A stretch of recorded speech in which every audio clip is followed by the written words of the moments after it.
네, 자, 안녕하십니까. 네, 오늘 수업 시작하겠습니다. 시작하기 전에, 지난주에 했던 거 잠깐 체크 좀 한번 해볼게요. 지난주에 용액 파트에 들어와가지고, 그죠? 지금 현재 우리가, 2장을 하고 있어요. 2장, 물질의 상태와 그리고 용액이라는 타이틀로 지금 공부를 하고 있는데, 물질의 상태에는 몇 가지 상태가 있었어요? 3가지 상태, 그죠? 그래서 기체, 액체, 고체를 이제 배우고, 그렇죠. 이제 기체에 대한 내용 타이틀이 딱 나오면 그 안에 무슨 내용들이 있다라는 걸 쭉 한번 이미지 트레이닝을 하셔야 되고, 그 다음에 액체라는 그 키워드가 나오면 역시 이미지 트레이닝을 하셔야 되고, 고체도 마찬가지예요. 이거를 흰 백지에다가 계속 써보셔야 돼요. 처음에는 그 쓸 말이 그닥 없어요. 그러다가 계속 이제 그 이론 정리를 반복하고, 그 다음에 복습하고, 학습량이 이제 어느 정도 채워지면 그 다음부터 슬슬 어떤 생각들이 좀 연상되는 생각들이 좀 떠올라요. 그죠?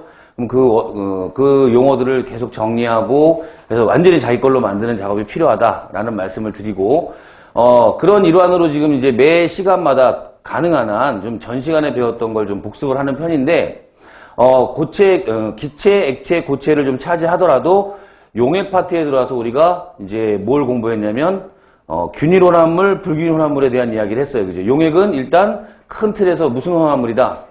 균일 혼합물이다 라는 말씀을 드렸고, 그 균일 혼합물에서의 입자가 용질이 얼마만큼 녹아있느냐, 섞여있느냐에 따른 농도가 있었죠. 그죠? 우리는 그래서 농도를 몇 개의 농도를 학습을 했어요? 4개의 농도를 학습을 했어요. 그죠? 첫 번째가 무슨 농도? 퍼센트 농도가 있었고, 그 다음에 두 번째가 몰 농도가 있었고, 그 다음에 세 번째가 몰랄 농도, 그리고 마지막으로 노르말 농도라는 것까지 학습을 했습니다. 물론 농도를 할 때 농도를 구하는 관계식은 당연히 알고 계셔야 된다라는 말씀을 드렸고, 그 다음에 농도에 대한 정의, 그리고 환산, 이 정도까지는 우리가 이제 줄줄줄 좀 이렇게 숙달시켜가지고 훈련이 돼 있어야겠다라는 말씀을 드립니다.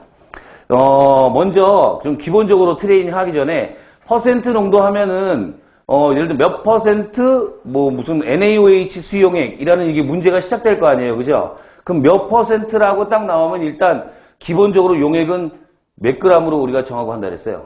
그렇죠. 용액의 질량은 100g으로 출발을 하는 거예요.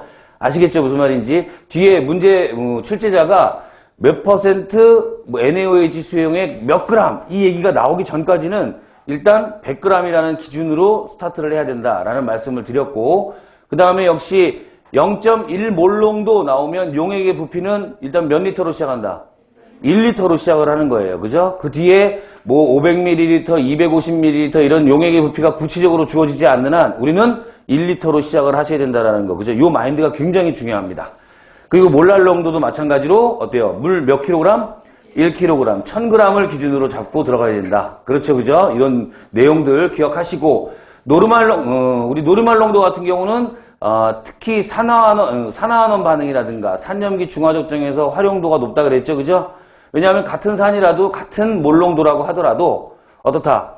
가수에 따라서 내놓는 H+의 농도가 달라질 수 있잖아요. 그죠? 그렇다 보니까 우리는 노르말 농도에 대한 내용을 좀 인지하고 계셔야 된다라는 말씀을 드렸고, 그 다음에 농도가 끝난 다음에 우리 뭐 했냐면 묽은 용액의 총괄성에 대해 들어갔어요. 그죠? 묽은 용액의 총괄성은 크게 몇 가지가 있더라?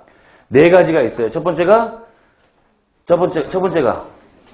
뭐죠? 증기압, 그 용액에서의 증기압 내림이라는 게 있고, 두 번째가 끓는 점 오름, 세 번째가 어는 점 내림, 마지막으로 삼투압이라는 게 있어요. 그래서 지난 시간에 우리가 끓는 점 오름, 어는 점 내림 그래프까지 학습을 하고 이제 삼투압에 들어갈 차례인데, 그때 그래프만 하고 그 다음에 더 구체적인 이야기를 안 했기 때문에 오늘은 실질적인 스타트는 우리 끓는 점 오름, 어는 점 내림부터 다시 들어가도록 하겠다라는 얘기를 합니다. 먼저 교재부터 잠깐 볼게요, 여러분. 교재는 62페이지예요. 62페이지에 7번 라우레 법칙이라고 나오죠. 그죠? 자, 거기 별표하십니다. 라우레 법칙. 이 라우레 법칙이 증기압력 내림에 관련된 이야기입니다. 증기압력 내림. 자, 그래서 1번 증기압력 내림 델타 P라고 나오죠. 그죠? 델타 P. 용액의 증기압력이 순수한 용매의 증기압력보다 주십니다. 낮아지는 현상이에요. 물론 밑줄은 낮아지는 현상만 쳤지만 앞에 있는 그 수식어구가 굉장히 중요하죠. 그죠? 누구의 증기압력이 용액의 증기압력이 누구의 증기압력에 비해 순수한 용매의 증기압력에 비해 뭐해지는 현상? 낮아지는 현상. 이 낮아지는 현상이라는 그 밑줄 친 부분을 항상 읽으면서 어떤 걸 연상하셔야 되냐면 왜 낮아지는지에 대해서 한번 생각을 해보셔야 돼. 두 가지 큰 요인이 있었어요. 그죠? 첫 번째는 뭐더라?